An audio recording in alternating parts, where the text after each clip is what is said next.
श्री सच्चिदानंद सद्गुरु साईनाथ महाराज की जय। ఆవు పొదుగు పాలతో బాగా నిండుగా ఉంటుంది. అక్కడే పొదుగును గట్టిగా పట్టుకొని జోరీగా ఉంటుంది. కానీ దానికి రక్తం ప్రీతి, దానికి పాల అవసరం ఏముంటుంది? అట్లే కప్పకు మరియు తుమ్మెదకు అందమైన తామర పువ్వు నివాస స్థానం.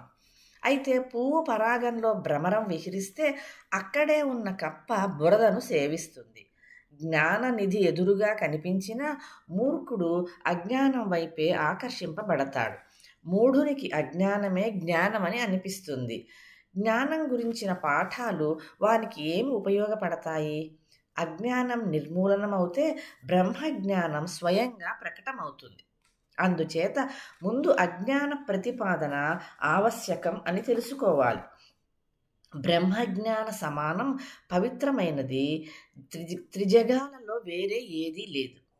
దాని గురించిన బోధ అత్యంత మహత్వం కలది. అది లేని జీవనం వ్యర్థం. బుద్ధి మొదలైన ఇంద్రియాల చేష్టలకు బ్రహ్మ ఒక విషయమైతే ఒక్క ఇంద్రియమైన బ్రహ్మను చూపించి ఉండేది. బుద్ధిగ్రాహ్యం అతీంద్రియం. బ్రహ్మతత్వాన్ని బుద్ధి ద్వారా గ్రహించవచ్చు, కానీ అది ఇంద్రియాలకు అతీతమైనది అని స్మృతి గర్జించినా ఇది శృతి సమ్మతం కాదు. బుద్ధి మొదలగు ఇంద్రియాల అస్తిత్వం లేనప్పుడు విషయాన్ని గ్రహించే ఉపకరణాలు ఉండవు. అప్పుడు బ్రహ్మ యొక్క అస్తిత్వాన్ని అంగీకరించడానికి అవకాశం ఉండదు. ఇంద్రియాలకు గోచరించేవి మాత్రమే ఉన్నాయి, కానీ ఇతర వస్తువు లేదు అని అంతటా ప్రసిద్ధి. అప్పుడు బ్రహ్మ అస్తిత్వం ఎక్కడా లేనట్టే అర్థం. అంటే బ్రహ్మ ఎప్పుడూ ఉండడు అని దీని అర్థం. ఈ అర్థం వల్ల అనర్థం అవుతుంది. సూక్ష్మమైన తారతమ్య దృష్టితో గ్రహించిన పారంపారిక అర్థం బట్టి బుద్ధి ఎల్లప్పుడూ ఉండే సద్వస్తువు. బుద్ధి కూడా లయమైపోయినప్పుడు అక్కడే అది సద్వస్తువుగా అనుభవ రూపంలో ఉంటుంది. నిస్సందేహంగా ఆత్మవిశ్వానికి మూలం. అందువల్ల ఏవి నశించి లయమైపోయినా ఆత్మ యొక్క అస్తిత్వం ఎప్పుడూ ఉంటుంది.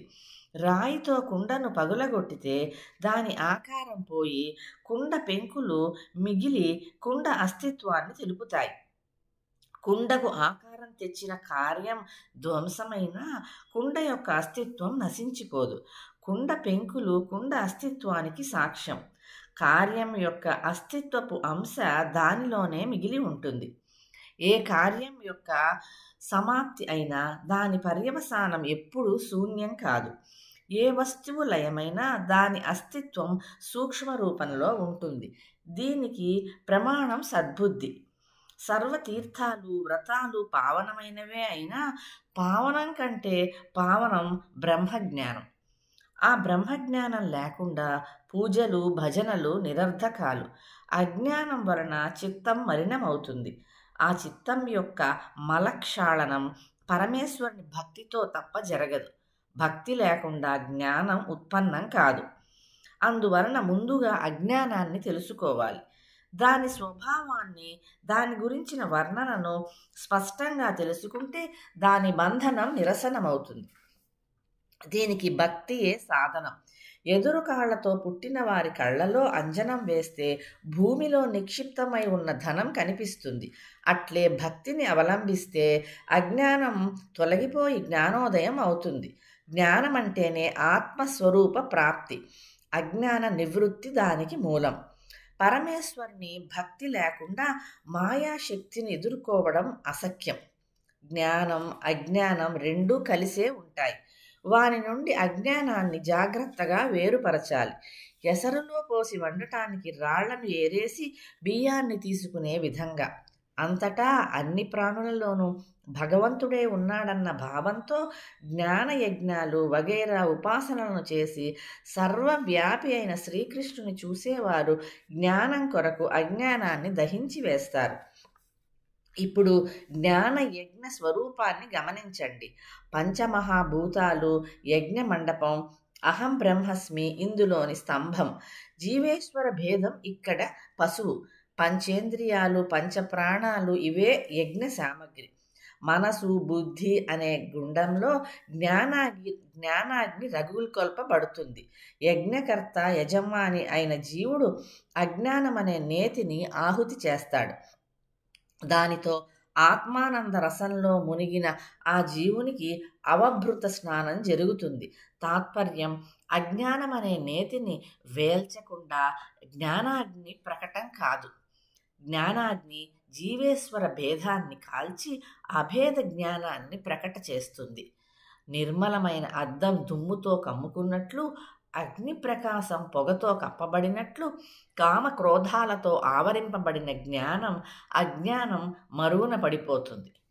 చంద్రబింబాన్ని రాహువు మింగినట్లు, నీటిని నాచు ఆవరించినట్లు స్వయం ప్రకాశమైన జ్ఞానాన్ని మాయ కప్పివేస్తుంది. గొప్ప గొప్ప జ్ఞానుల మతి భ్రష్టు పట్టి వారు అధోగతి పాలవుతారు. ఉపాయం తెలిసినా వారు రక్షింపబడరు. యథేచ్ఛగా ప్రవర్తిస్తారు. కళ్ళుండి గుడ్డివారవుతారు. ప్రజల సాంగత్యాన్ని వదులుకొని నిస్సంగులవుతారు.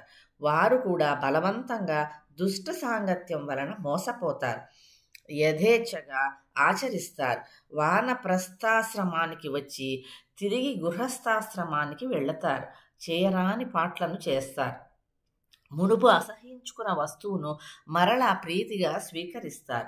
ప్రయత్నంతో పాపాలను తొలగించుకున్న వారు కూడా దురదృష్టం కొద్దీ మరల పాపాలలో పడిపోతారు. ఇటువంటి స్థితిని ఏమనాలి? ఇటువంటి జ్ఞానుల జాతిని ఏమని పేర్కొనాలి? గొప్ప జ్ఞాని అయి ఉండి పాపపు నీడనైనా కోరనివాడు మంచి చెడు పనుల యొక్క విచక్షణ జ్ఞానం లేక దీపానికి ఎరయైపోయే పురుగుల వలె వ్యామోహంలో పడతాడు. పాపం చేయటం అజ్ఞానమని పూర్తిగా తెలిసి కూడా వాసనల కారణంగా కోరికల ఒత్తిడి వల్ల దానిని లక్ష్య పెట్టడు. జరుగుతున్న ఈ పనులన్నీ కేవలం కోరికల చేష్టల వలననే. కోరిక సర్వ అనర్థాలకు హేతువు. అదే క్రోధంగా పరిగణమిస్తుంది. కోరికకు అవరోధం కలిగితే అదే కోరిక క్రోధమవుతుంది. ఈ కామ ప్రవృత్తి అడుగడుగునా మోక్షానికి అడ్డుపడుతుంది. ఈ వృత్తియే జ్ఞానానికి ప్రతిబంధకం. కామక్రోధాల బాధలు జీవులను అంటిపెట్టుకుని ఉంటాయి.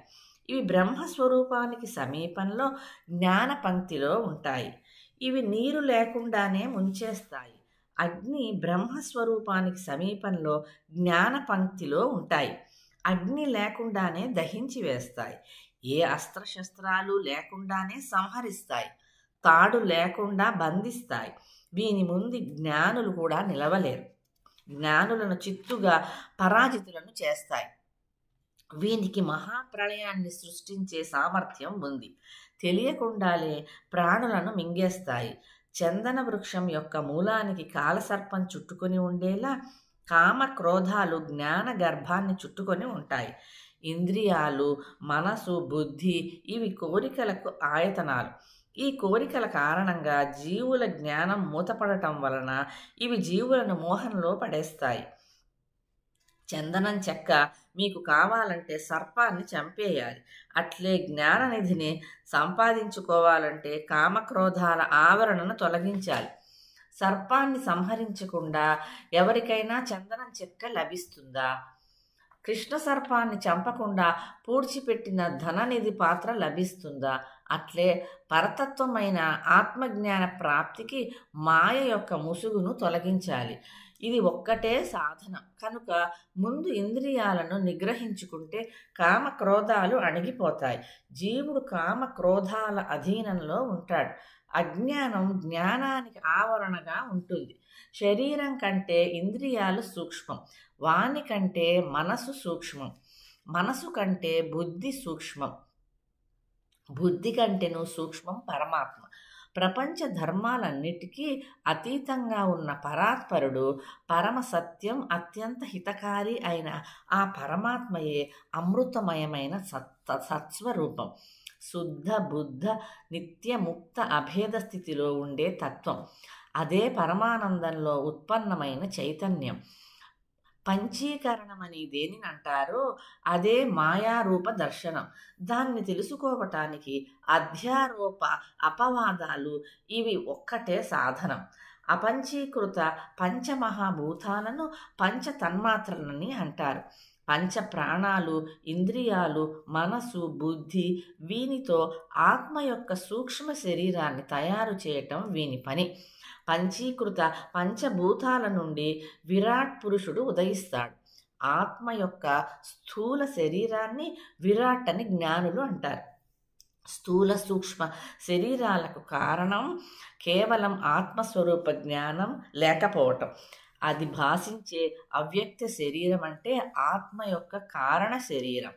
చైతన్యం యొక్క ప్రతిబింబమైన ఈ ప్రసిద్ధ కారణ శరీరానికి కేవలం అజ్ఞానమే కారణం. దీనికి అవ్యక్తమని, అవ్యాకృతమని పేర్లు. ఆత్మజ్ఞానం లేకపోవటమే దీనికి కారణం. ఇది అవయవాలతోనూ ఉండదు, అవయవాలు లేకనూ ఉండదు, రెండు విధాలా ఉండదు.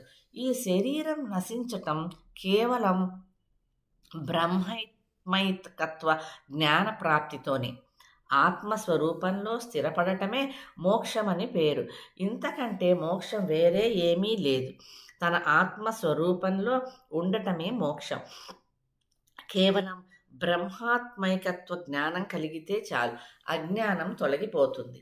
అందువలన అజ్ఞానాన్ని తెలుసుకోవటానికి అజ్ఞాన నిరూపణ ఆవశ్యకం. శ్రీ సాయి సచ్చరిత 50వ అధ్యాయం 3వ భాగం సమాప్తం. శ్రీ సచ్చిదానంద సద్గురు సాయినాథ్ మహారాజ్